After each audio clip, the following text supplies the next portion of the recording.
E hoje nós vamos falar sobre a evangelização na família, que é um tema muito pedido por todos vocês, um tema muito importante e que gera muita dificuldade na nossa consciência. O que é que nós podemos fazer para evangelizar a família? O que é que pode ser um pecado? O que é que pode ser lícito ou ilícito? E muitas vezes esse nosso problema torna-se um problema sério de consciência. Eu não sei exatamente o que eu devo fazer. E gera também uma questão de escrúpulo, de medo ou de desprezo. Não vou fazer nada, eles que se virem sozinhos. Então existem esses dois extremos. Como eu falei, o tema de hoje é sobre a evangelização da família, que é um tema que muitas vezes a gente fica perturbado da cabeça, o que eu faço, o que eu não faço, né? Eu queria saber aqui de você o seguinte: sua família é toda católica, já é toda evangelizada? Como é que é? Sua família já é toda cristã? Sua família já frequenta a igreja, vai para a missa todos os domingos, confessa, vive o matrimônio católico? Como é que é? Todo mundo 100% santo? O pior da sua família é você? Algo me diz que não. Normalmente, gente, é o seguinte, nós vivemos... Deixa eu explicar uma coisa para vocês logo de começo. Nós vivemos um tempo... Eu vou falar uma coisa aqui um pouco dura, tá? E que é difícil de gestão. A gente não quer aceitar isso, mas é uma realidade. A gente não pode fugir da realidade. Nós vivemos um tempo de descristianização. E não é agora, 2 anos atrás, não. Esse tempo começou, eu diria que há 500 anos, desde a Revolução Protestante, que começou o processo de descristianização. Já tinha começado antes, por isso que teve a Revolução Protestante, e a coisa só anda ladeira abaixo. Só que nos últimos decênios, talvez da década de 60 para cá, a coisa meio que foi exageradamente rápido. Então, esse processo fez com que a gente vivesse hoje numa sociedade... Preste atenção que eu estou falando uma coisa muito profunda aqui para vocês. Esse processo de descristianização, ele atingiu a transmissão da fé. O que é isso? A fé católica, ela é transmitida pela pregação do Evangelho, obviamente, dos pastores da igreja, dos evangelizadores, dos missionários, que nos trazem a fé, que levam a fé a regiões longínquas. Então, por que que hoje nós temos fé aqui na América Latina? A maioria de vocês que estão me assistindo são da América Latina, tem alguns que são de Portugal, da África, ou até do Japão, mas, enfim, vamos pensar também na África, vamos pensar também no Japão, ou mesmo em Portugal. Por que que nós temos fé? Porque nós recebemos, em algum momento da história, cristãos que nos transmitiram a fé, missionários, evangelizadores, sacerdotes, religiosos, religiosas, leigos, que nos transmitiram a fé, nos transmitiram pela pregação da palavra de Deus. Então, os primeiros que chegaram nessas terras do Novo Mundo, da América, trouxeram a fé cristã, graças a Deus, e começou a evangelização do Novo Mundo. Essa fé atingiu também a África. Então não foi só desgraça, não foi só escravidão, não foi só morte, não foi só nada, pelo contrário, né? Foi um grande, através de momentos talvez difíceis, Deus se utilizou disso para levar a fé. Então hoje nós temos fé, graças a Deus, porque os portugueses nos trouxeram a fé cristã, nos trouxeram a fé católica, nós aqui no Brasil, e assim por diante. Então, séculos atrás, a primeira chegada da fé, como eu falei, chega através dos evangelizadores, dos pregadores, dos missionários. A gente pode aqui evocar São José de Anchieta, que evangelizou os índios. Então, uma obra maravilhosa. São João de Brito e tantos outros santos e santas também que trouxeram a fé, que levaram a fé a países e locais locais distantes, povos pagãos.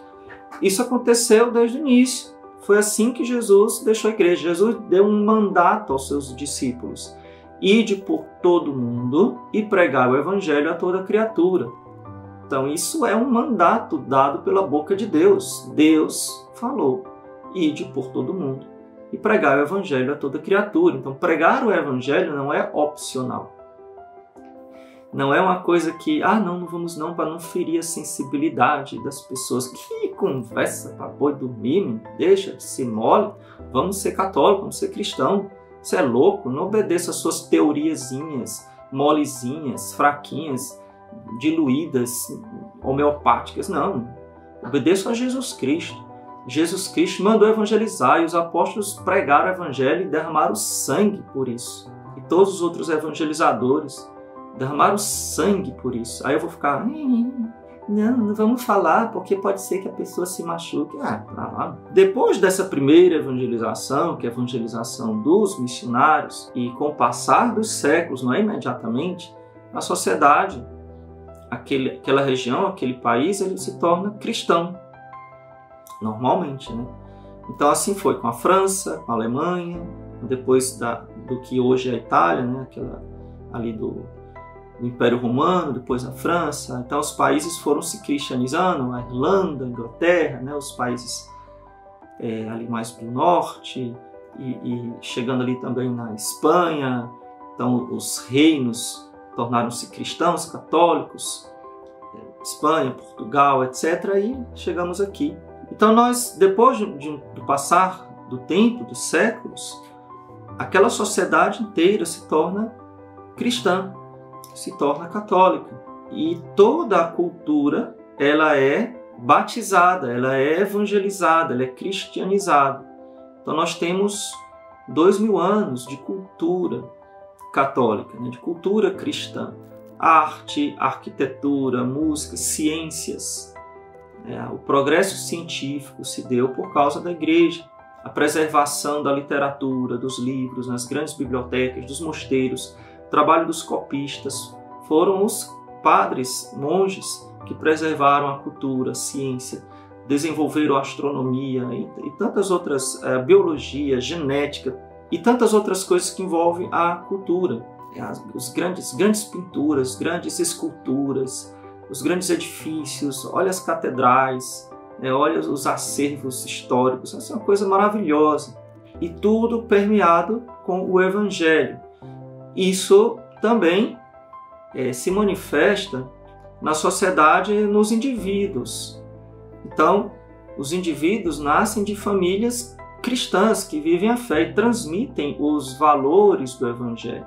Essa quebra de valores começa com o protestantismo. Eu estou sendo um pouco grosseiro no sentido, falando as coisas um pouco de modo acelerado, porque isso aqui não é aula de história, filosofia, etc.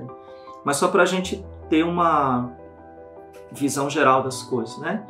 Então, de forma mais contundente, vamos falar assim, o protestantismo vai quebrando a unidade e vai começando uma era de relativismo. Então, o relativismo vai nascer ali.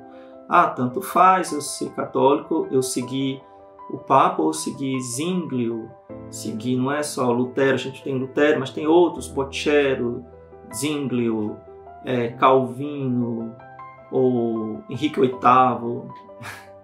Então, os revolucionários do século XVI. Então, começam a fragmentar a fé e fragmentar a vida do homem. Havia uma unidade na sua vida, onde Cristo é o centro da família, o centro da sociedade, o centro das leis. Não estou dizendo que não havia pecado, claro que havia, porque o homem é pecador, então em todas as épocas existe muito pecado. O homem é pecador. Mas a cultura católica, a cultura cristã, e quando a gente fala cultura cristã, estamos falando da cultura católica, ela vai se dissolvendo por causa dessas fragmentações. Até que, enquanto a família era preservada, havia uma natural transmissão da fé. Então, a família católica o pai, a mãe, os filhos são educados, criados como católicos.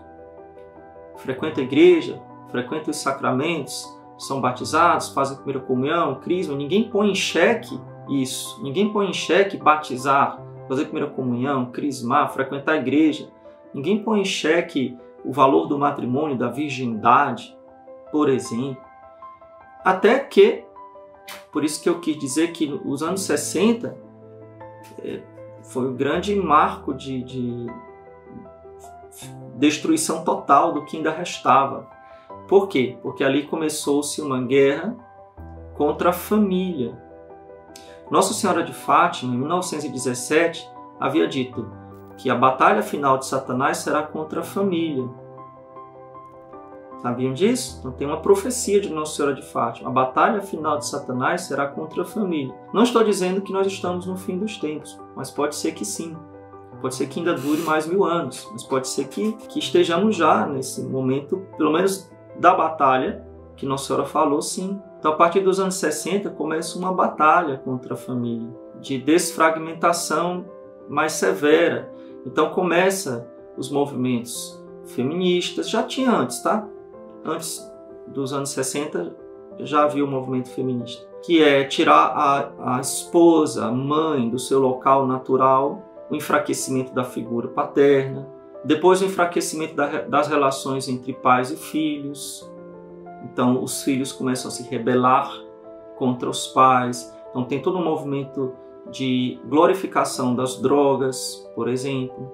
Então, nos festivais de rock de Woodstock, o famoso Woodstock, se não me engano, não sei se é assim que se pronuncia, lá nos Estados Unidos. Então, vem a cultura hippie, o amor livre, sexo livre, o advento da pílula anticoncepcional.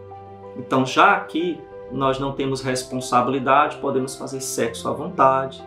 Então, perde o sentido da família, o sexo como gerador da vida, gerador da unidade do pai e da mãe.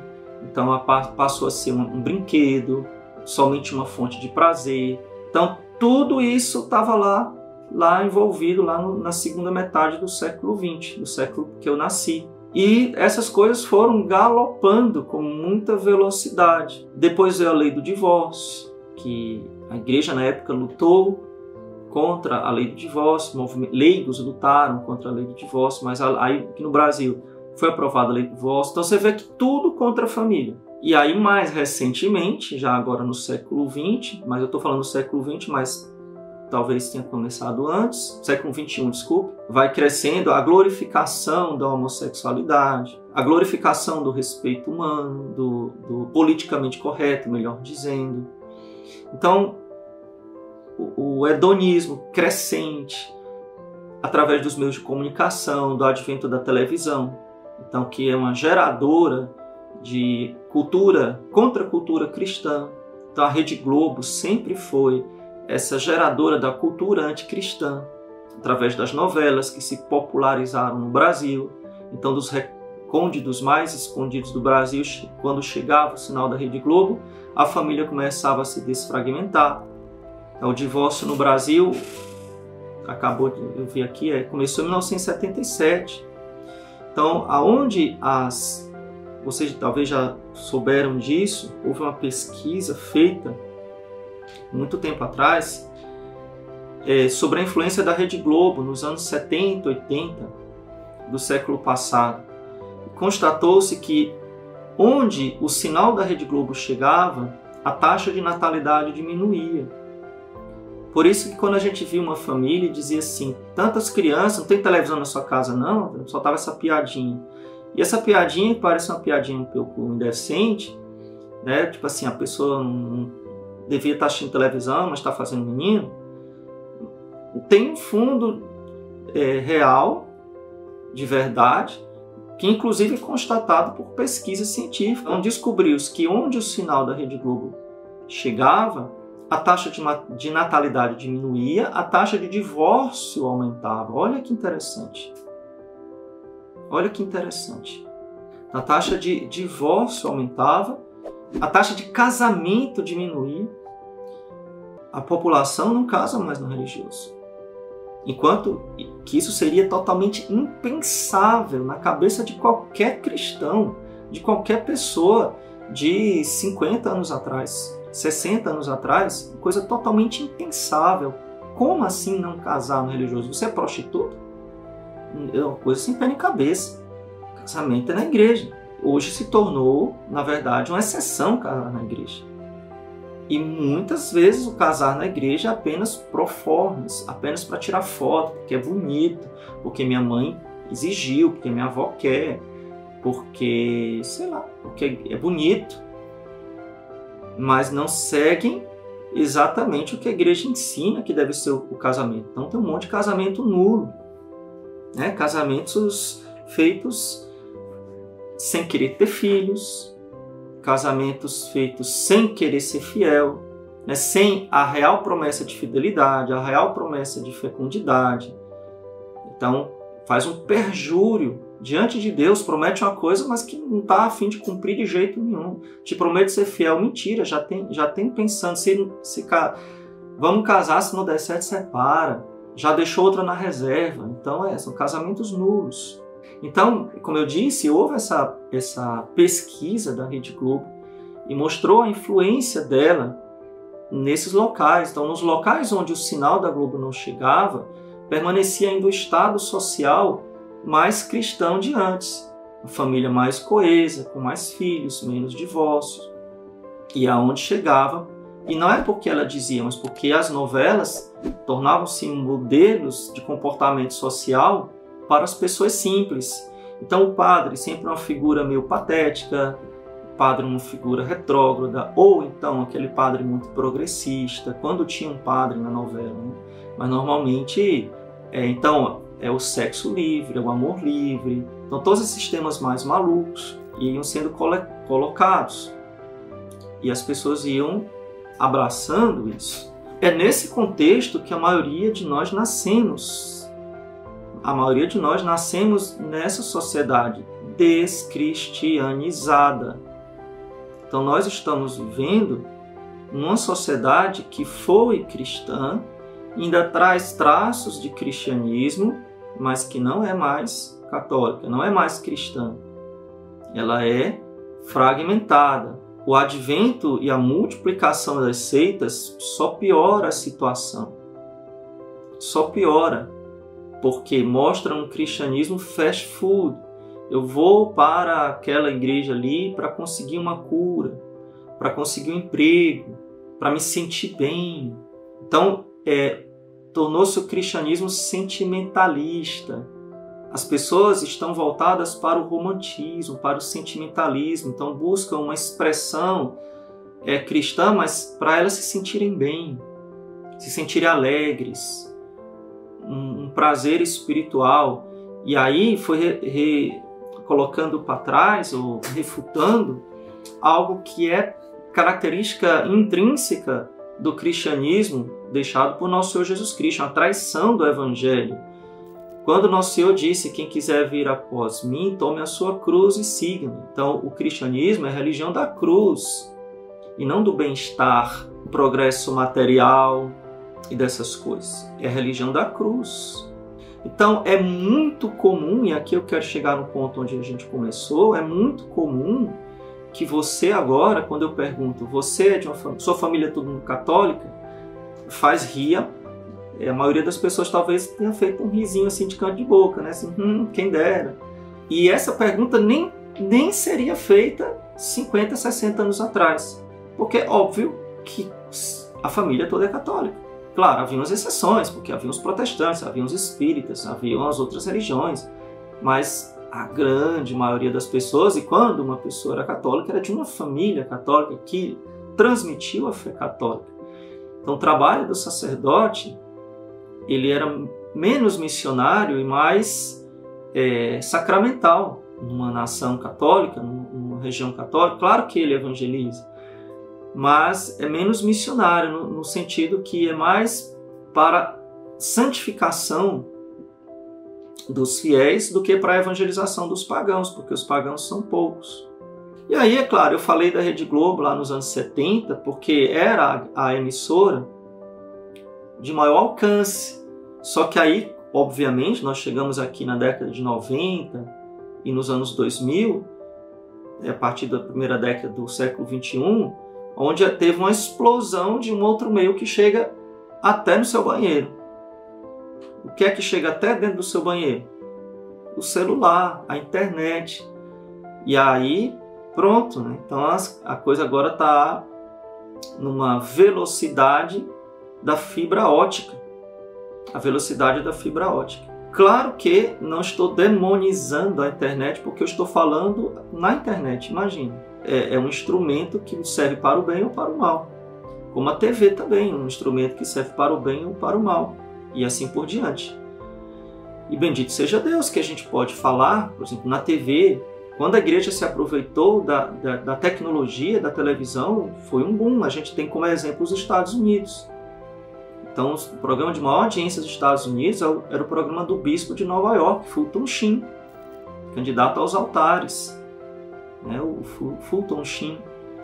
Talvez vocês conheçam a história dele. Ou daquela outra freira americana, também famosíssima, da Madre Angélica, que fundou uma TV católica. Então, a internet, a televisão, o rádio, por exemplo, muitas paróquias no passado, hoje em dia está muito decadente, mas no passado, muitas paróquias, dioceses, trabalharam muito com rádio.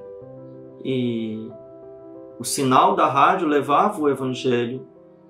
Eu falei no passado, mas hoje ainda tem. Né? Estou falando que esses meios de comunicação que têm servido de catalisador para a mentalidade anticristã, ele também pode ser usado para o contrário, é um combate espiritual, né? Um instrumento de Deus.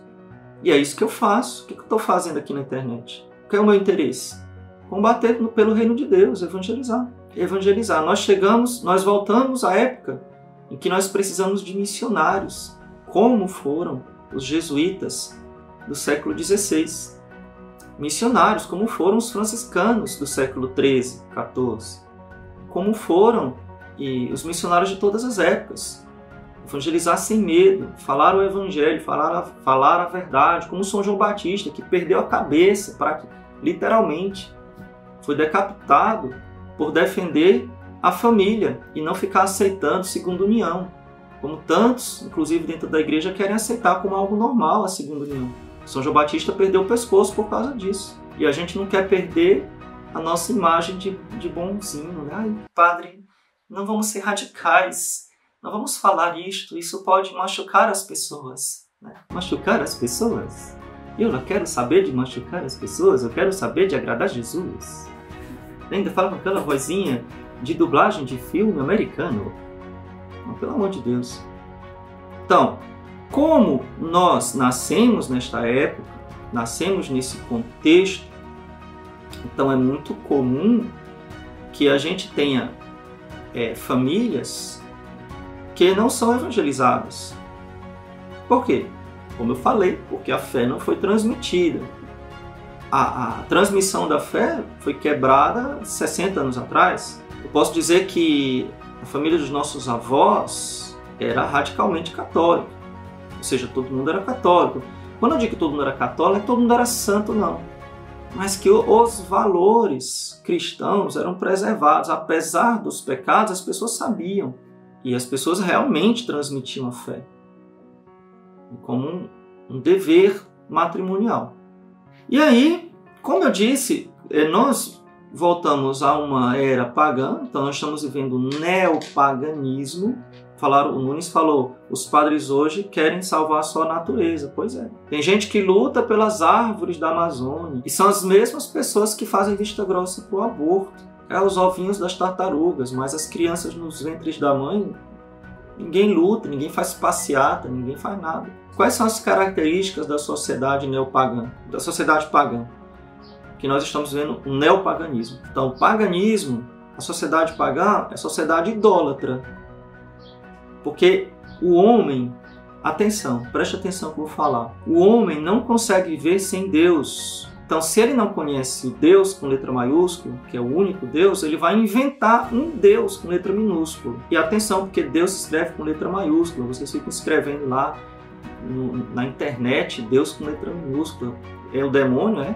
Porque o que eu saiba, o Deus com letra minúscula é o demônio. Deus, tem um respeito, viu, com o nome de Deus, é com letra maiúscula que se escreve. Então, o homem, se ele não crê em Deus, o verdadeiro Deus, o único Deus, ele cria deuses. Então a sociedade pagã, ela é idólatra. Ela fica em busca de deuses para que as satisfaçam. A característica dos deuses, dos falsos deuses, dos ídolos, é que o homem busca uma satisfação com eles, um proveito com eles. Então, o homem moderno, neopagão, é idólatra? Sim. É idólatra de si mesmo, é idólatra das suas opiniões, idólatra dos seus conceitos. Então, ele não quer obedecer ao pecado de Adão e Eva, não querer obedecer a Deus para satisfazer a sua concupiscência. Ah, que agradável esta fruta, que agradável aos olhos e ao paladar esta fruta. Deus disse que no começo, mas é tão gostoso. Então, esse pecado de Adão e Eva, desobediência. Então, o homem, ele procura criar esses deuses. Então, um dos deuses modernos é a ideologia, a própria opinião do homem sobre a moral, por exemplo. E isso é o que faz com que muitos tenham a consciência relaxada. Então, a consciência relaxada, ela não nasce do nada. Não é porque você nasceu como se fosse um signo. Ah, eu nasci relaxado. Não, você não nasceu relaxado. Você vive num contexto de relaxamento moral. E a sua consciência se adaptou a este meio. Então, por isso que, sem a fé cristã, você vive mergulhado no pecado sem ligar para isso, sem dar importância a isso. Essa é a causa da consciência relaxada. A gente não percebe, e é muito forte o meio em que a gente vive, a sociedade em que a gente vive. Então, outra característica da sociedade pagã é que ela é hedonista. Ou seja, ela é muito preocupada com o prazer. Se a gente pensar os gregos, os romanos, né, essas duas sociedades que nos influenciaram bastante no início, 2000 anos atrás, adoravam o prazer. Então, Edom é o deus do prazer. Por isso que vem a palavra hedonismo. Então, a gente conhece os famosos bacanais romanos, as piscinas térmicas de Roma. E mesmo essas sociedades tão perniciosas, até elas preservavam ainda a instituição familiar. Interessante.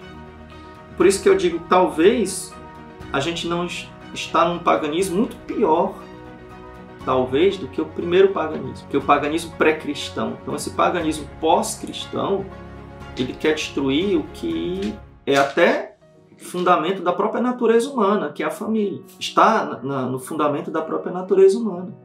Então, qualquer sociedade, por mais ignorante que seja, tem família. Os índios, por exemplo.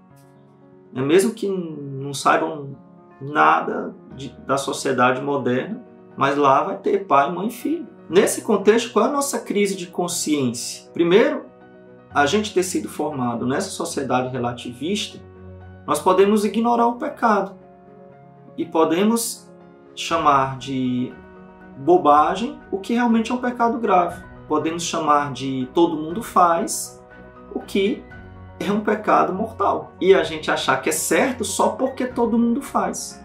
Esse é o grande problema. Então, nossa consciência relaxada não é por culpa nossa, simplesmente. A não ser que a gente saiba que estamos em relaxamento e não nos esforçamos para mudar, e acaba sendo culpa nossa. Mas eu estou dizendo que o contexto é muito forte. E um outro problema é que quando a gente se converte e a gente percebe que vivia nesse relativismo dessa sociedade pagã, a gente agora quer fazer o contrário.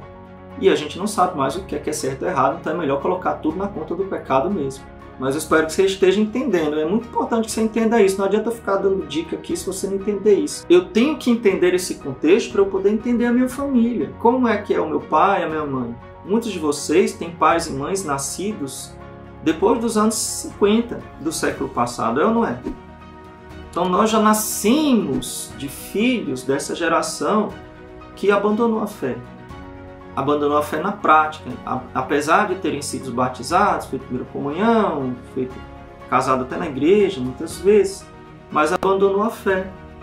Então eu não posso, e aqui vem o grande ponto que eu quero explicar para vocês. Se você entender isso, eu já fico satisfeito nessa live. Eu não posso partir para o ensinamento catequético antes do testemunho da fé. Anote aí. Eu não posso partir para o ensinamento catequético antes do querigma. Você entendeu qual é o erro? Que a nossa consciência acaba entrando em crise por causa disso. Quero supor que a minha família frequenta a igreja, ou é batizada, ou então eu quero supor que eles têm fé, mas eles não têm fé. Então eu preciso, primeira coisa é transmitir a fé e não a catequese. Gente, a catequese é depois da fé. Esse é o grande erro, tá? A catequese, o ensinamento doutrinal, da moral, o que é certo, o que é errado, o que é pecado, o que não é pecado, só cala, digamos assim, repousa num coração que tem fé, que crê em Jesus. Então nós devemos partir para a fé antes de ditar regras. Muitas vezes a nossa família ela já conhece as regras, ela já sabe as regras, só que ela ignora as regras. Ela sabe. Seu marido, por exemplo, ele casou na igreja com você porque ele sabia que aquilo era o certo, porque tinha que casar, pronto. Mas talvez ele não tivesse fé, como você tem hoje. Então, querer obrigar a ele a certas práticas é mais difícil. Mais difícil porque ele não tinha fé. Opa, não, mas o meu marido crê em Deus. Opa, não, mas a minha mulher crê em Deus. Sim, crê, meu filho. Crê em Deus, até o demônio crê. E eu estou dizendo isso porque no Evangelho tem essa frase. Jesus vai expulsar o demônio daquela pessoa que tinha uma legião, que vivia nos cemitérios, acorrentados. E quando Jesus chega e o demônio está lá naquela pessoa, o demônio grita, fala através da pessoa e diz: sei quem és, o Filho de Deus. O demônio faz uma profissão de fé. Sei quem és, o Filho de Deus. O demônio tem fé. O demônio sabe quem é Jesus. E Jesus mandou ele calar a boca, sai. Aí o demônio faz um pedido a Jesus, manda ir para os porcos. Jesus atende o pedido, pois vai para os porcos. E aí os porcos se precipitam, pulam do precipício, né? E se afogam no mar. Então, dizer que crê em Deus, todo mundo crê em Deus. Agora, tem a fé cristã verdadeira, é uma experiência com Jesus. Um encontro com Jesus. E nós não podemos forçar este encontro com Jesus. Como nós devemos fazer? Primeiro, dar testemunho.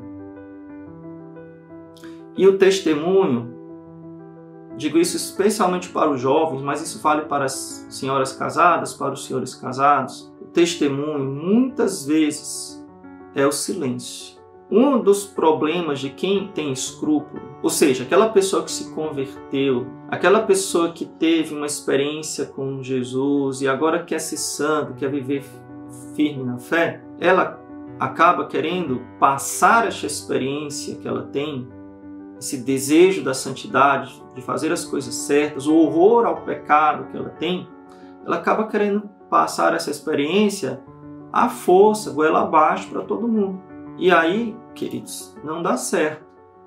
Porque aquela pessoa da sua família que você quer, desculpa a expressão, enfiar a goela abaixo, ela não teve a mesma experiência que você. E não adianta você ficar dizendo, olha, faltar a missa é pecado mortal. O que é que eu sugiro que você faça? Não vou falar nada? Não, você vai falar. Mas você vai pedir a Deus sabedoria.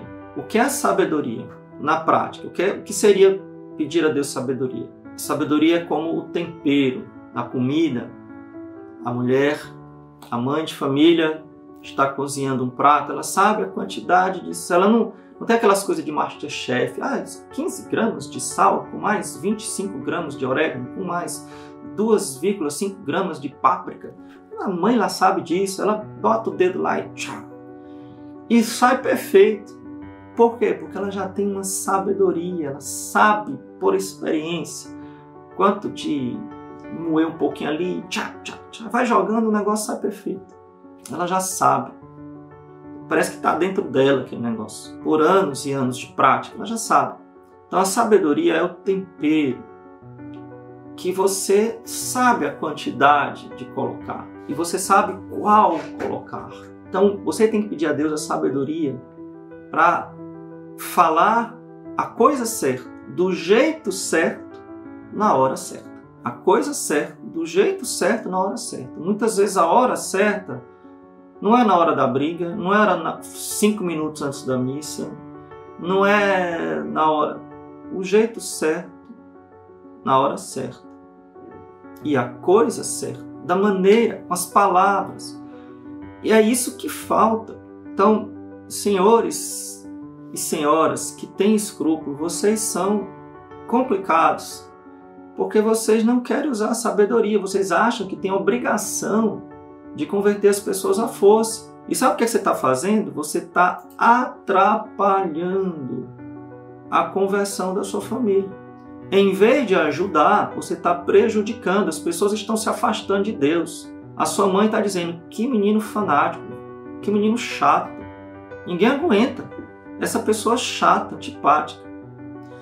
Primeiro ponto é esse, sabedoria. Segundo ponto, ter questões inegociáveis.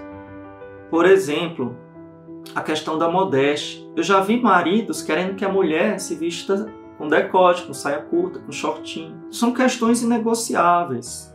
Então, se você for firme nas questões inegociáveis, usando de sabedoria, também vai ser uma forma de evangelização. Tá? Uma forma de evangelização. Então, o testemunho da paciência, aos poucos, a pessoa vai perceber que você é sincero, porque você pode ser aquela pessoa fogo de palha. Uma hora está na igreja, outra hora está no baile funk. Aí não dá, né, meu filho? Se você for duas caras, não dá. Se uma hora você está na igreja, outra hora você está no baile funk, você é um hipócrita. Então você tem que ser coerente no seu testemunho. Você tem que ser uma pessoa na igreja, uma pessoa fora da igreja, dentro de casa. Então se você for hipócrita, você também não vai evangelizar a sua família. Se você trata os de fora bem e dentro de casa você xinga e manda para aquele lugar, você está doido? Então quem você acha que alguém da sua família vai acreditar em você se você está lá todo santinho dentro da igreja, com os olhos fechados, mão posta, até se balançando lá diante de Jesus Eucarístico, e dentro de casa você manda para aquele lugar? Né? Complica isso daí. Então você está atrapalhando a evangelização. Então quando a gente fala de testemunho, as pessoas, não sei o que, é só testemunho. Pois é, se você fizesse testemunho, as suas palavras seriam mais eficazes. Um outro ponto importante é a oração. A gente também, a nossa sociedade hoje, é a sociedade imediatista, que é tudo agora, né? Então quer resolver as coisas agora. Vem cá, quantos anos você levou para se converter? Talvez você tenha levado 40 anos para se converter. Aí você quer evangelizar a sua família, quer que eles se convertam em um ano? Cadê a sua paciência? Você talvez tenha levado 40, 50 anos para encontrar a verdade do Evangelho. E agora você quer salvar a sua família em 6 meses? Em 1 ano, 2 anos? Não é não. Você vai ter que rezar muito. E talvez tenha que rezar muitos anos. Com perseverança, com insistência.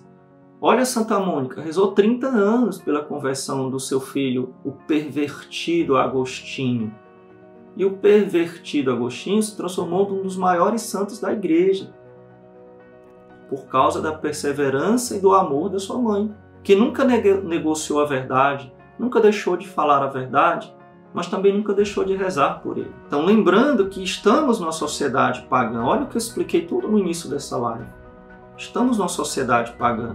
Então, precisamos ter o Espírito Santo para evangelizar, a força do Espírito Santo, a graça do Espírito Santo, a coragem, o amor para evangelizar. E tratar a nossa família dentro desse contexto relativista. Não é fácil. Não é fácil. Mas com certeza você vai ter o resultado a longo prazo. Pense a longo prazo. Tá bom? Gente, esse tema ele é importante, mas eu espero que eu tenha conseguido passar para vocês o essencial dele. Então, não seja uma pessoa chata, não seja uma pessoa moralista que fica passando regra sobre regra. Seja um testemunho. Peça a Deus sabedoria. Muitas vezes você vai ter que calar. Nem sempre você vai ter que jogar na cara da pessoa. Isso é pecado mortal, isso é pecado mortal. Jesus não saiu pregando: ô, seu bando de pecador mortal, vocês vão todos para o inferno, desgraça. Me sigam, senão vocês vão se queimar no fogo do inferno. Não foi bem assim que Jesus pregou, né? Mas Jesus nunca negou a verdade quando questionado. E as palavras de Nosso Senhor tocavam os corações. E sim, devemos falar de conversão, mas cheios do Espírito Santo. Então, pedir o Espírito Santo, tá bom? Então, eu vou dar a bênção para você agora. Nossa proteção está no nome do Senhor, que fez o céu e a terra. O Senhor esteja convosco, com teu Espírito. Abençoe-vos o Deus Todo-Poderoso, Pai e Filho e Espírito Santo. Amém. Louvado seja nosso Senhor Jesus Cristo, para sempre seja louvado, e sua Mãe Maria Santíssima.